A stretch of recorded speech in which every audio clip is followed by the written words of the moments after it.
Yo, what is up guys? I did 100 simulacrums and I was really interested in how much profit we make per simulacrum when it's a bigger sample size, and I decided to make a video about it. So if you're interested, stick around. So there's four profits that we make out of simulacrum. The most basic one is just these mana flasks and megalomaniacs, but I've made about 60 div. I think it's about 15% chance of a drop rate. I think we got a little bit lucky. I think this is about 10. I think I got a little bit unlucky, and then we got 19 raw divs. We got 8 skill gems, 0 spirit gems, 20. They do drop. I dropped one before I started calculating the profit, but yeah, and then we got 6 stellars, which is about 3 div, probably a little bit more. What we do with the uniques, so you can see this helmet drops, and I don't think it's worth picking up because I have pretty much perfect rolls here with perfect timing and crit, and I got spirit on it and nobody wants it for a div, so this is basically not even worth picking up. And the rest of the rares, I mean uniques, you have this one, and then you just corrupt it and try to sell it, you val it, and then you pray that the +4 level of all elemental skills goes to +5, and if it does, it's worth a lot. So let's try here, and it went down, but the same way it can go down here, it can actually go up. Same thing with this chest right here. Do with the flasks, you quality them and then you corrupt them and you try to get the +23% quality. It will be worth a little bit more.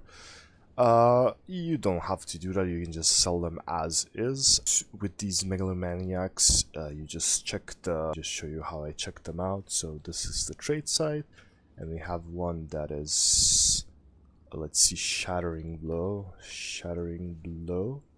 and then you search, and then it's basically worth nothing. And then the other one is barbaric strength. Then you turn it off here, and that's worth 10 div. Nice. So I can add that to the notepad. This is probably gonna be around 10 div, so that's even more profit. Nice. And that's how you search it up basically. Now you can search both of these together, but you see you will find no results. This is why you do it this way. You search them one by one, and then the one that is higher will usually be its price, since this one's pretty useless, right? If you get two that are, let's say, 10 div, then if they make sense together, you can check them up on the tree and see if they are used together. Then you can probably make around 100, 200 div. Really, the way you price these is you make up a price, let's say 200 div. If one doesn't exist on trade, and then you lower it every couple of hours until it sells. What we're gonna do right now, we're gonna sell all of these at the currency exchange, see how much divage we get from them, and then add them to the calculation. Alright, so we are back. We've made about 26 div from emotions. Honestly, I expected more. Their price kinda went down by a lot. Same thing with Simu price. I've been buying them for more, but it is what it is. And the last way to make money, so I run rarity. If you do not run rarity, if you can't afford to do so, if it's too hard, then it's fine. This number is probably going to be lower. So I have a couple of items here that I put a question mark in, since they haven't sold. I don't know for how much they will sell.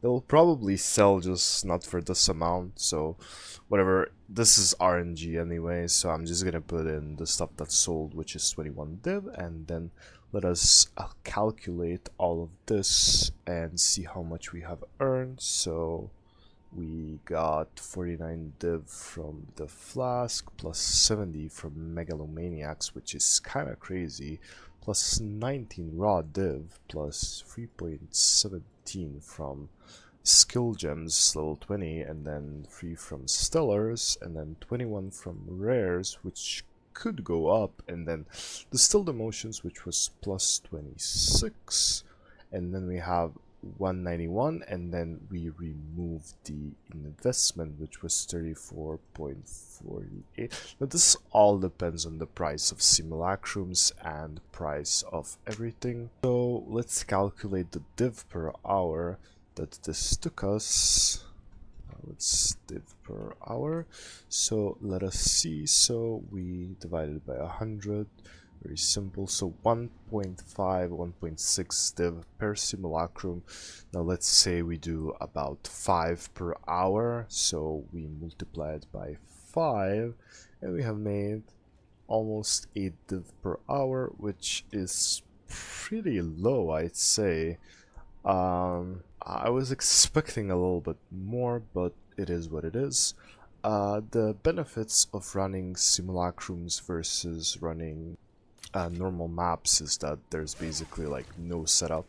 Like when somebody tells you, I ran breach and I got 15 div per hour, well, they probably don't account for the time it took them to set up the towers. This is also like very chill content. You just go in, you clear, and then as long as you have a build that can clear it, it's very, very chill.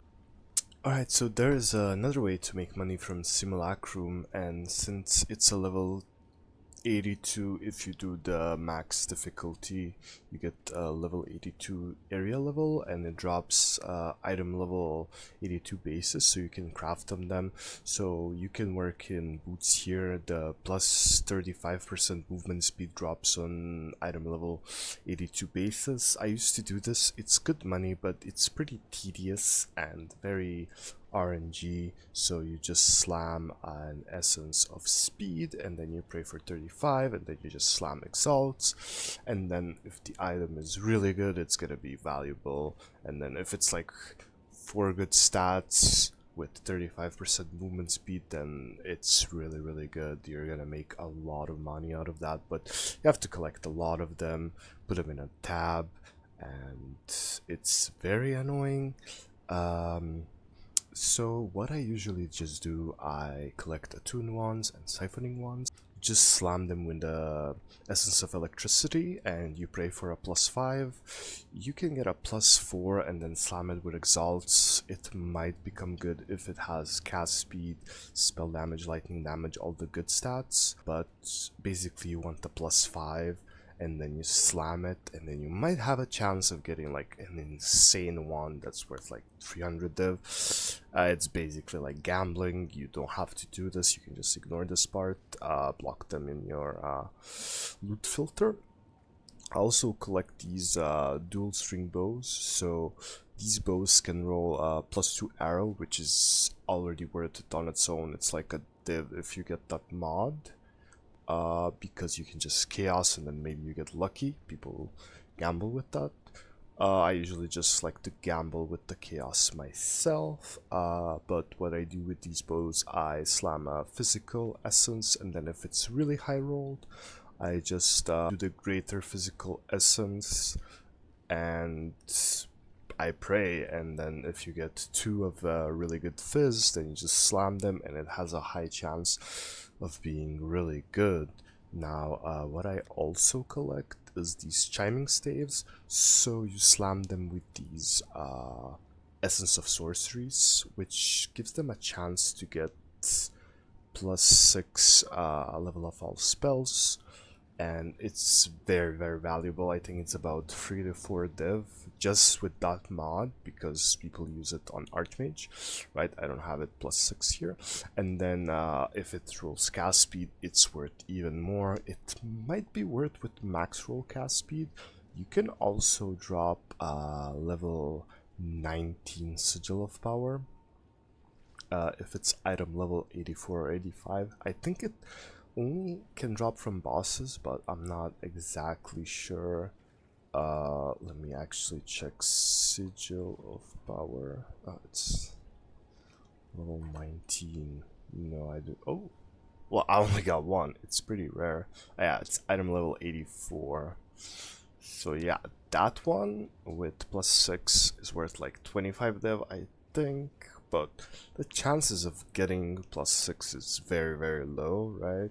And I also collect some of the rings and amulets. So rings, I just slam random shit, and amulets, I slam the caster modifier.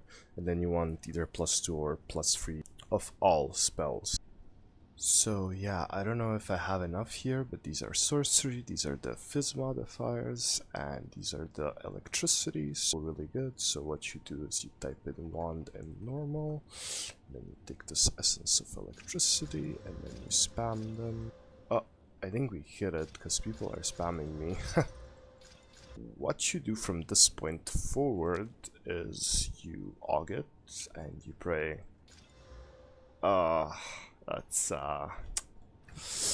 That's not ideal. But then you buy a greater essence of haste, which will, oh my god, it's 600. Alright, there we go, greater essence of haste. Wow, that is some expensive stuff right there. Alright, 3, 2, 1. Please be around 30. Please, 17. Are you kidding me? Is that divinable? Tier 3? Alright, well, that's disappointing. Let's slam it. I'm just gonna close my eyes and slam. Alright. Spell damage low. It does have some mana. I think this can maybe be whittled. It says 6 to 8 divines worth. Damn, that is Sag. That is very, very sad. We did not hit the mark. Right, well, I'm probably gonna try to sell this for 10 div, 15 div. That's already pretty good profit. We just slam them with a sorcery, and we pray they get a +3. Ah! He's PMing me, that means, oh, wow. Now that is a beauty. I have not gotten a +3 yet. Slam it, cause I ain't no bitch. 4%. No, come on. Come on, what are these rolls? Ooh, attributes. Chaos resistance. It might be still worth something. It says to dev 13 days ago. Wow, that is sad. Alright, let's put adaptive on it. Div a day ago, but it has mana. Yeah, it's like 10 div, maybe, because it's whittleable. Like, people... This... You can just remove the shitty prefixes and make something crazy. Alright, so I've been seeing this issue and people having issues with waves 13 plus in simulacrum. So there's actually a very easy way to fix this and make it much easier. So what you do is you go into this corner right here, and the bosses spawn here. So you can clear the waves right here and then do the bosses after the waves, so you don't have like minions like rares and stuff to deal with. They're gonna attack you until you go into their range, so you can make the waves much easier, see their spawn. But oh shit, I triggered them. Oof. This isn't the content for you, but this will make it much easier. So now I'm anticipating bosses to spawn. There they are, and they're just chilling in the corner, not attacking, right? Then I want to clear all the waves until they stop spawning. Okay, there we go. And then we do the bosses, and it's easy. Wanna dodge that projectile just in case we're safe, and that's pretty much it.